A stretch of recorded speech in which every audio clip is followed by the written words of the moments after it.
Dear students, आप सभी लोगों का स्वागत है आपके अपने यूट्यूब चैनल डीजे सर पर। आज का वीडियो क्लास 12 के बच्चों के लिए बहुत ही इंपॉर्टेंट है, क्योंकि इसमें हम लोग बात करने वाले हैं समाजशास्त्र के महत्वपूर्ण मॉडल पेपर के बारे में।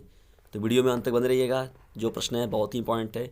मैं इन प्रश्नों की श्रृंखला के साथ ही साथ मैं इनके आंसर के बारे में भी आपसे बात करूँगा, और साथ ही साथ जो भी इसमें आपको डाउट होगा आप हमसे जुड़ सकते हैं और आप वहाँ से हमसे पूछ सकते हैं। डिस्क्रिप्शन बॉक्स में जाइए, वहाँ से जो भी आपको कन्फ्यूजन रहेगा उसे दूर कर लीजिएगा। तो देखिए, क्लास 12 की जो बात हो रही है उसमें समाजशास्त्र के बारे में अगर बात की जाए तो देखिए, समय जो मिलता है आपको 3.25 घंटे का मिलता है, 3 घंटा 15 मिनट, जिसमें कि 15 मिनट आपको मिलता है पेपर पढ़ने के लिए, और पूर्णांक जो होता है आपका 100 नंबर का होता है। देखिए, निर्देश में लिखा गया कि सभी प्रश्न आपके अनिवार्य हैं, और 1 से 10 प्रश्न जो रहते हैं वो बहुविकल्पी हैं, और 11 से 20 जो हैं वो अति लघु उत्तरीय प्रश्न है, जिसमें कि 25 शब्दों में ही इनका उत्तर देना आता है, मतलब कि 2 या 3 लाइन।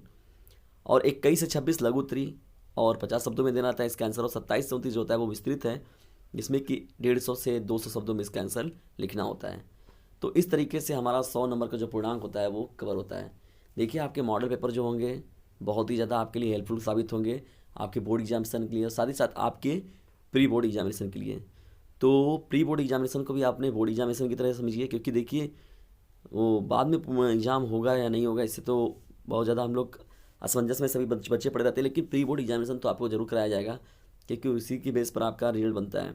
तो इसलिए अपनी तैयारी को आप जारी रखें, और नियमित रूप से अभी से स्टडी आप अपनी जारी रखें। तो चलिए आइए स्टार्ट करते हैं। क्लास 12 के बच्चे समाजशास्त्र के इस महत्वपूर्ण मॉडल पेपर में हमसे जुड़ जाएं और वीडियो में अंत तक जरूर बने रहे। देखिए, पहली श्रृंखला जो स्टार्ट होती है बहुविकल्पी प्रश्नों से। पहला हम लोग का प्रश्न है, जनसंख्या घनत्व से क्या आशय है। पहला प्रश्न है हम लोग का, जनसंख्या घनत्व से क्या आशय है। तो जी दिया गया जिसमें ऑप्शन है आपका, ऑप्शन नंबर अ है गांव की कुल जनसंख्या से, ऑप्शन नंबर ब है कस्बे की कुल जनसंख्या से, ऑप्शन नंबर स है देश की कुल जनसंख्या से, ऑप्शन नंबर द है प्रति वर्ग किलोमीटर क्षेत्र की जनसंख्या से। तो इस प्रश्न का जो राइट आंसर हो जाएगा ऑप्शन नंबर द करेक्ट हो जाएगा। प्रति वर्ग किलोमीटर क्षेत्र की जनसंख्या को ही हम लोग जनसंख्या घनत्व कहते हैं। पहले प्रश्न का जो ऑप्शन नंबर द है वो करेक्ट हो जाएगा। महत्वपूर्ण प्रश्नों की श्रृंखला में बढ़ते हैं दूसरे प्रश्न की ओर। दूसरा हम लोग का प्रश्न है, जाति का निर्धारण किससे होता है। ऑप्शन नंबर अ है व्यवसाय से, ऑप्शन नंबर है जन्म से, ऑप्शन नंबर स है विवाह से, ऑप्शन नंबर द है क्षेत्र से। तो देखिए, जाति का जो निर्धारण किया जाता है वो जन्म से किया जाता है, तो दूसरे का जो राइट आंसर हो जाएगा ऑप्शन नंबर ब करेक्ट हो जाएगा। बढ़ते तीसरे प्रश्न की ओर। तीसरा हम लोग का प्रश्न है, जनजाति क्या है। ऑप्शन नंबर अ दिया गया है आंशिक समाज, ऑप्शन नंबर ब है आंशिक संस्कृति, ऑप्शन नंबर स है संपूर्ण समाज, ऑप्शन नंबर द है संपूर्ण तथा आंशिक समाज। तो इस प्रश्न का जो राइट आंसर हो जाएगा ऑप्शन नंबर ब करेक्ट हो जाएगा, आंशिक संस्कृति है। तो जनजाति देखिए कुछ विशेष क्षेत्रों में रहने वाले जो समुदाय हैं तो जनजाति के रूप में ये जाने जाते हैं। तो ये जो हैं ये इनकी जो संस्कृति है वो ऑप्शन नंबर बी करेक्ट हो जाएगा, आंशिक संस्कृति के रूप में। बढ़ते हैं चौथे प्रश्न की ओर। चौथा हम लोग का प्रश्न है, जाति एवं वर्ग में कौन सा गुण समान है। प्रश्न को एक बार फिर सुन लीजिए, जाति एवं वर्ग में कौन सा गुण समान है। ऑप्शन नंबर अ जो दिया गया है श्रेणी क्रम, ऑप्शन नंबर ब है उपलब्धि, ऑप्शन नंबर स है जन्मदात सदस्यता, ऑप्शन नंबर द दिया गया इनमें से कोई नहीं। तो चौथे प्रश्न का जो राइट आंसर हो जाएगा ऑप्शन नंबर स करेक्ट हो जाएगा, जन्मजात सदस्यता। बढ़ते हैं पांचवें प्रश्न की ओर। भारत में सांप्रदायिकता का कारण क्या है। ऑप्शन नंबर अ है धार्मिक कट्टरवाद, ऑप्शन नंबर ब है राजनीतिक स्वार्थ, ऑप्शन नंबर स है अपने धर्म के प्रति श्रेष्ठता की भावना, ऑप्शन नंबर द है उपयुक्त सभी। तो इस प्रश्न का देखिए जो राइट आंसर हो जाएगा ऑप्शन नंबर द करेक्ट हो जाएगा, उपयुक्त सभी जो हैं वो भारत में सांप्रदायिकता के प्रमुख कारणों में एक है। तो ये तीनों ही कारण हैं, इसके अलावा भी कुछ कारण हैं, लेकिन ये तीनों जो दिया गया इसमें ऑप्शन है वो सभी के सही भी सही है। तो पांचवें प्रश्न का जो राइट आंसर होगा ऑप्शन नंबर द करेक्ट हो जाएगा। बढ़ते हैं छठवें प्रश्न की ओर। छठवां हम लोग का प्रश्न है, धर्मनिरपेक्षता से क्या आशय है। ऑप्शन नंबर अ है धर्म का कठोर विरोध, ऑप्शन नंबर ब है राज्य की दृष्टि में किसी धर्म को प्राथमिकता न देना, ऑप्शन नंबर स है किसी एक धर्म को राज्य का धर्म मानना, ऑप्शन नंबर द है उपयुक्त में से कोई नहीं। तो इस प्रश्न का राइट आंसर हो जाएगा ऑप्शन नंबर ब करेक्ट हो जाएगा, राज्य की दृष्टि में किसी धर्म को प्राथमिकता न देना। बढ़ते हैं सातवें प्रश्न की ओर। सातवां हम लोग का प्रश्न है, सामाजिक स्तरीकरण का आधार क्या हो सकता है। ऑप्शन नंबर अ दिया गया है आयु हो सकती है, ऑप्शन नंबर ब है लिंग भेद के आधार पर, ऑप्शन नंबर स है बौद्धिक योग्यता तथा कार्य क्षमता के आधार पर, ऑप्शन नंबर द है उपयुक्त सभी के आधार पर। तो देखिए जो दिए गए ऑप्शन है इनके अलावा भी कई ऐसी चीज़ें हैं जिनकी सामाजिक स्तरीकरण के आधार बनती हैं, लेकिन जो दिए गए तीनों ऑप्शन हैं वो सभी के सभी सही हैं। अ भी हो जाएगा, ब भी हो जाएगा, स। तो इसका मतलब इस प्रश्न का जो राइट आंसर हो जाएगा ऑप्शन नंबर द करेक्ट हो जाएगा, उपयुक्त सभी। बढ़ते हैं सातवें प्रश्न की ओर। तो सातवां तो आपको देख लिया कि सामाजिक स्थिरीकरण का आधार जो हो सकता है वो ऑप्शन नंबर द करेक्ट था इसमें। आठवें प्रश्न की ओर हम लोग बढ़ते हैं। भारत में प्रथम पिछड़े वर्ग आयोग के अध्यक्ष कौन थे? फिर इसे प्रश्न को सुन लीजिए। भारत में प्रथम पिछड़े वर्ग आयोग के अध्यक्ष कौन थे? इसे हम लोग ओबीसी कहते हैं, अदर बैकवर्ड कास्ट। तो इसमें जो आपका ऑप्शन दिया गया, ऑप्शन नंबर अ है BR अम्बेडकर, ऑप्शन नंबर ब है BP मंडल, ऑप्शन नंबर स है काका कालेलकर और द है MK गांधी। तो इस प्रश्न का जो राइट आंसर हो जाएगा ऑप्शन नंबर स करेक्ट हो जाएगा। काका कालेलकर जो थे वो प्रथम पिछड़े वर्ग आयोग के अध्यक्ष नियुक्त किए गए थे। तो आठवें प्रश्न का जो राइट आंसर था ऑप्शन नंबर स इसका करेक्ट हो जाएगा। बढ़ते हैं नौवें प्रश्न की ओर। नौवां हम लोग का प्रश्न है, अस्पृश्यता अपराध अधिनियम किस वर्ष पारित हुआ? ऑप्शन नंबर अ दिया गया है सन 1961 में, ऑप्शन नंबर ब दिया गया है सन 1955 में, ऑप्शन नंबर स है सन 1976 में, ऑप्शन नंबर द है सन 2002 में। तो इस प्रश्न का जो राइट आंसर हो जाएगा ऑप्शन नंबर ब करेक्ट हो जाएगा। सन 1955 में जो है अस्पृश्यता अधिनियम पारित किया गया था। लेकिन इसमें संशोधन के बारे में अगर बात किया जाए तो सन 1976 में जो है इसमें संशोधन भी किया गया। तो नौवें प्रश्न का जो इसमें राइट आंसर होगा वो ऑप्शन नंबर ब करेक्ट हो जाएगा। दसवां हम लोग का प्रश्न है, सन 2011 की जनगणना के अनुसार लिंग अनुपात क्या है? ऑप्शन नंबर अ है 910 महिलाएं प्रति 1000 पुरुष पर, ऑप्शन नंबर ब है 927 महिलाएं प्रति 1000 पुरुष पर, स है 940 महिलाएं 1000 पुरुष पर, ऑप्शन नंबर द है 905 महिलाएं प्रति 1000 पुरुष पर। तो इस प्रश्न का जो राइट आंसर हो जाएगा ऑप्शन नंबर द करेक्ट हो जाएगा। 940 महिलाएं प्रति 1000 पुरुष पर जो हैं 2011 की जनगणना के अनुसार ये लिंग का अनुपात रहा है।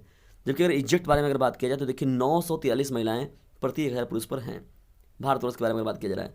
तो 10वें प्रश्न का इसमें जो राइट आंसर हो जाएगा ऑप्शन नंबर स करेक्ट हो जाएगा, क्योंकि यह नियर अबाउट में सही उत्तर दे रहा है।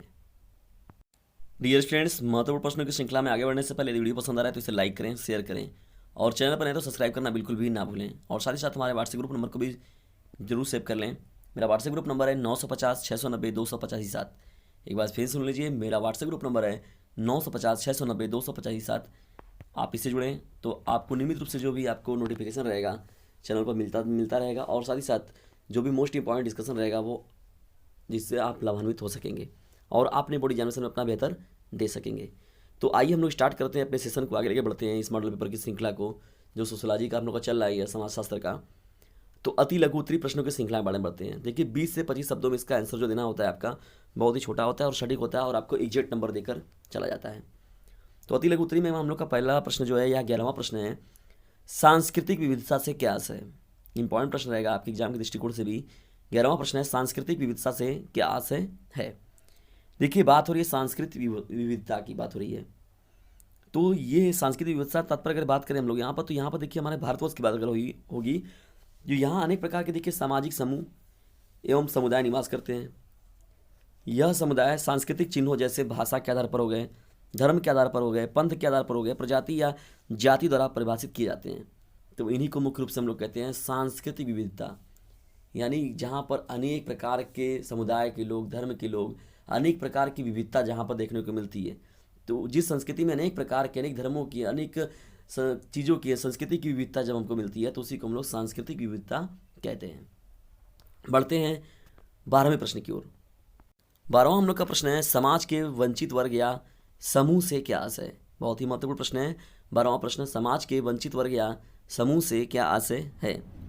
अगर देखिए मुख्य रूप से अगर हम लोग बात करें वंचित वर्ग का मतलब, तो वंचित वर्ग से आशय ऐसे समाज से है या ऐसे लोगों से है जो आर्थिक एवं सामाजिक रूप से पिछड़े हैं, या कह सकते हैं हम लोग कि बहुत ज़्यादा पिछड़े हैं। तो ऐसे ही लोग जो होते हैं उन्हें ही हम लोग वंचित वर्ग कहते हैं, समाज के वंचित वर्ग कहे जाते हैं। आर्थिक एवं सामाजिक रूप से पिछड़े जो समुदाय होते हैं, जो समूह होते हैं, उन्हें ही हम लोग वंचित वर्ग कहते हैं। बढ़ते हैं अब 13वें प्रश्न की ओर। देखिए 13वां हम लोग का प्रश्न जो है बहुत ही महत्वपूर्ण है, भारत में किन वर्गों को अल्पसंख्यक माना गया है? आइए जानते हैं इसके आंसर को।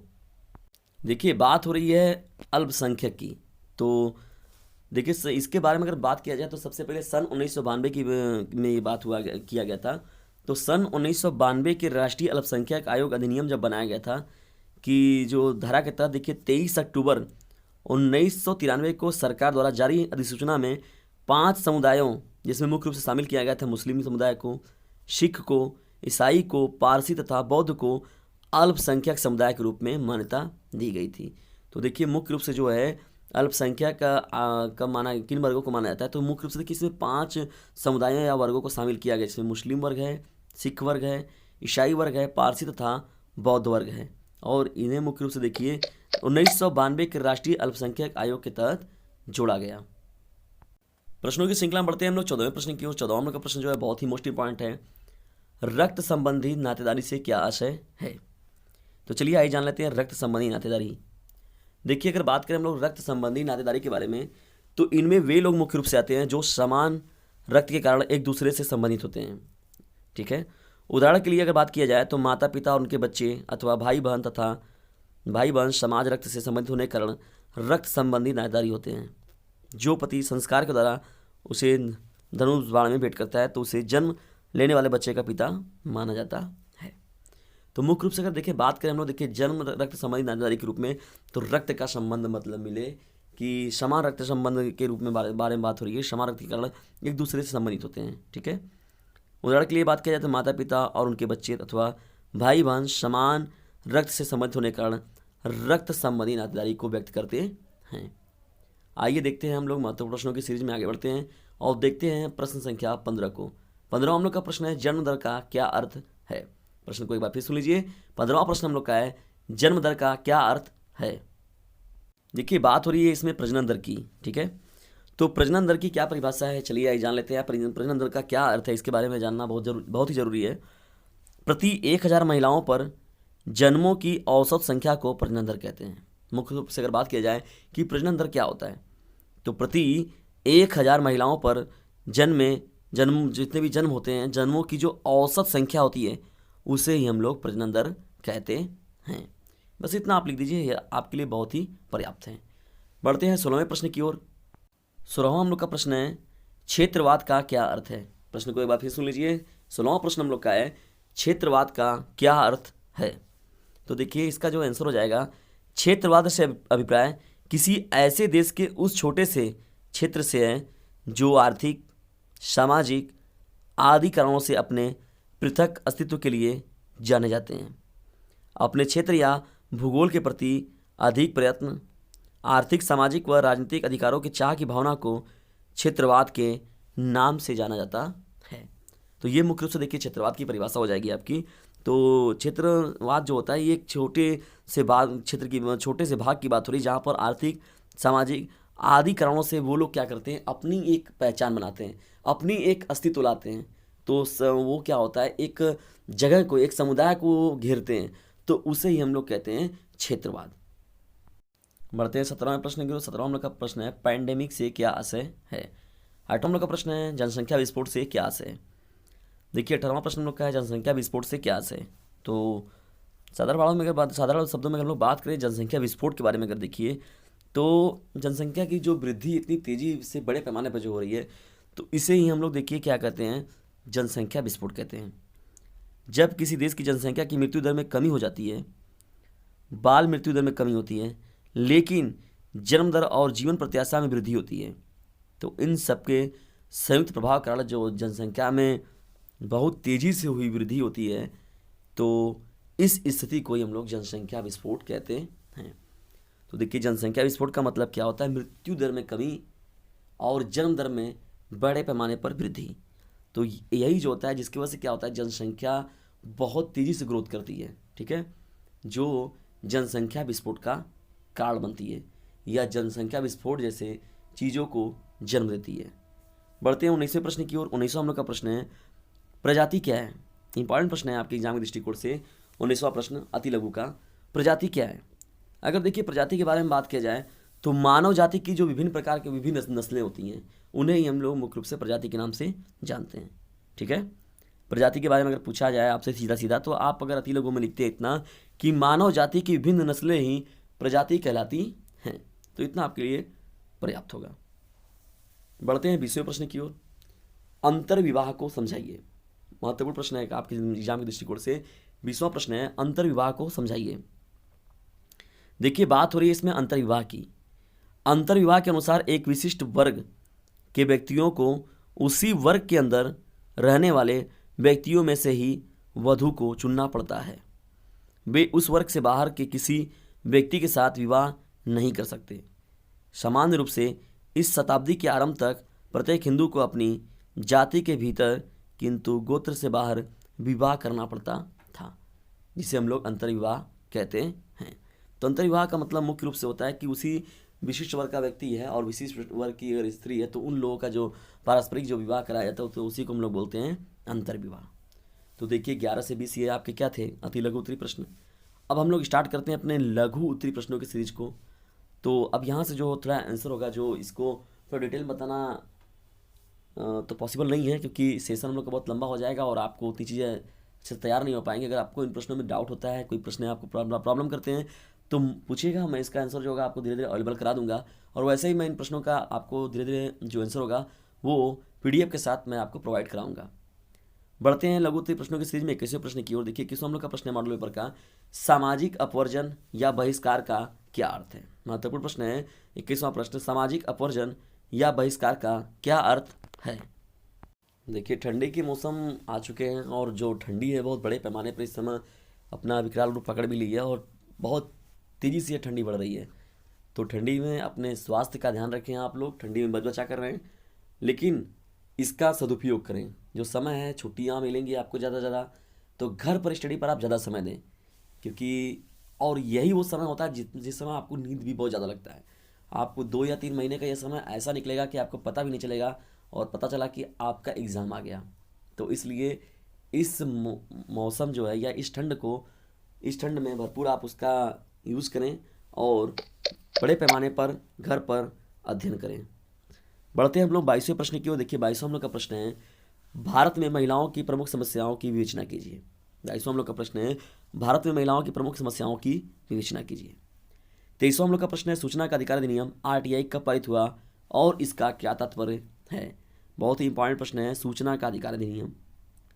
बढ़ते हैं 24वें प्रश्न की ओर, अल्पसंख्यक वर्ग का क्या होता है। अल्पसंख्यक वर्ग किसे कहते हैं हम लोग, अल्पसंख्यक वर्गों की राज्य से संरक्षण की क्यों ज़रूरत होती है। ये महत्वपूर्ण प्रश्न रहेगा आपका 24वां। देखिए क्योंकि NRP जो लागू हुआ था आपका, देखे थे जो लॉकडाउन लगा तो जस्ट उससे पहले कितना विद्रोह हुआ था इसको लेकर। बढ़ते हैं 25वें प्रश्न की ओर। 25वां हम लोग का प्रश्न है, परिवार के विभिन्न प्रकार के विषय में लिखिए। तो देखिए 25वां हम लोग का प्रश्न है, परिवार के विभिन्न प्रकारों के विषय में लिखिए। तो परिवार के जितने भी प्रकार हैं आपको इसके बारे में इसमें आपको डीपली उसमें बताना है, लिखना है। 26वां प्रश्न है, वे कौन से नियम हैं जिनका पालन करने के लिए जाति व्यवस्था बाध्य करती है। 26वां प्रश्न है, वे कौन से नियम हैं जिनका पालन करने के लिए जाति व्यवस्था बाध्य करती है। तो देखिए आपके हो गए लघु उत्तरी प्रश्नों की सीरीज। अब हम लोग बात करते हैं अपने प्रश्नों के सेशन को आगे लेकर बढ़ते हैं और देखते हैं विस्तृत उत्तरी प्रश्न को। विस्तृत उत्तरी जो प्रश्न होता है वो 8 नंबर का आपका होता है। आइए देखते हैं इसमें कौन कौन से प्रश्न पूछे गए हैं। चलिए आइए स्टार्ट करते हैं विस्तृत उत्तरी प्रश्नों की श्रृंखला को। 27वां हम लोग का देखिए प्रश्न है, धर्मनिरपेक्षता क्या है। बहुत ही मोस्ट इंपॉर्टेंट प्रश्न है, धर्मनिरपेक्षता क्या है। धर्मनिरपेक्षता की किन्हीं 4 विशेषताओं का वर्णन कीजिए। या तो इसे लिख दीजिए या तो इसके अथवा में भी आपको एक प्रश्न दिया जाएगा, उसे लिख दीजिए। सामाजिक स्तरीकरण किसे कहते हैं, इसकी प्रमुख विशेषताएं भी बताइए। देखिए जो मुख्य रूप से ये 15 मिनट आपको मिलता है, 3 घंटे 15 मिनट का जो पेपर होता है, 15 मिनट में आप सभी प्रश्नों को देख लें अच्छे से और विस्तृत में भी आप प्रश्नों को छाट लें कि उसके अथवा में प्रश्न जो आपको दिया गया है किस पर आपको ज़्यादा मैटर आ रहा है या किस पर आप ज़्यादा हेडिंगें बनाकर लिख सकते हैं। तो उसी के अकॉर्डिंग क्या किया करिए, इसमें प्रश्नों को सिलेक्ट कर लिया करिए पहले और बाद में उन्हीं प्रश्नों का सटीक आंसर दिया कीजिए। इसीलिए आपको 15 मिनट दिया जाता है। बढ़ते हैं 28वें प्रश्न की ओर। 28वां नंबर का प्रश्न है, भारत में जनजातियों का वर्गीकरण किस आधार पर किया गया है। ठीक है, या इसके अथवा में अगर देखा जाए, उपनिवेशवाद के कारण जाति व्यवस्था में क्या क्या परिवर्तन आए। प्रश्न इंपॉर्टेंट है, उपनिवेशवाद के कारण जाति व्यवस्था में क्या क्या परिवर्तन आए, इसके बारे में जो हमें विस्तृत में बताना है। 29वें प्रश्न की ओर बढ़ते हैं। 29वां हम लोग का प्रश्न है, मृत्यु दर और जन्म दर का क्या अर्थ है। देखिए ये 2 प्रश्न बहुत ही मोस्ट इंपॉर्टेंट हैं, क्योंकि अति लघु, लघु उत्तरी, बहुविकल्पी या विस्तृत में कहीं ना कहीं ये प्रश्न मोस्ट इंपॉर्टेंट रूप में समझ लीजिए, कहीं ना कहीं मिलेंगे आपको जरूर। मृत्यु दर और जन्म दर का क्या अर्थ है। कारण स्पष्ट कीजिए कि जन्म दर में मृत्यु दर की अपेक्षा गिरावट धीमी गति क्यों आती है। ठीक है, तो जो जन्म दर में मृत्यु दर की अपेक्षा गिरावट धीमी गति क्यों आती है। इसके बारे में हमें देखिए इसका पूरा विस्तृत इसके बारे में हमें इसका पूरा डीपली बताना है कि ऐसा क्यों होता है। ये आपका 29वां प्रश्न है। आइए देखते हैं कि 29वां के अथवा में आपको कौन सा प्रश्न दिया गया है। डियर स्टूडेंट्स, आगे बढ़ते हैं और देखते हैं 29वां का जो अथवा प्रश्न है। 29वां का जो अथवा इसमें प्रश्न दिया गया है, स्त्री पुरुष अनुपात का क्या अर्थ है। महत्वपूर्ण प्रश्न है, स्त्री पुरुष अनुपात का क्या अर्थ है। क्या आप यह महसूस करते हैं कि माता पिता आज भी बेटियों के बजाय बेटों को अधिक पसंद करती हैं। कारण सहित स्पष्ट कीजिए।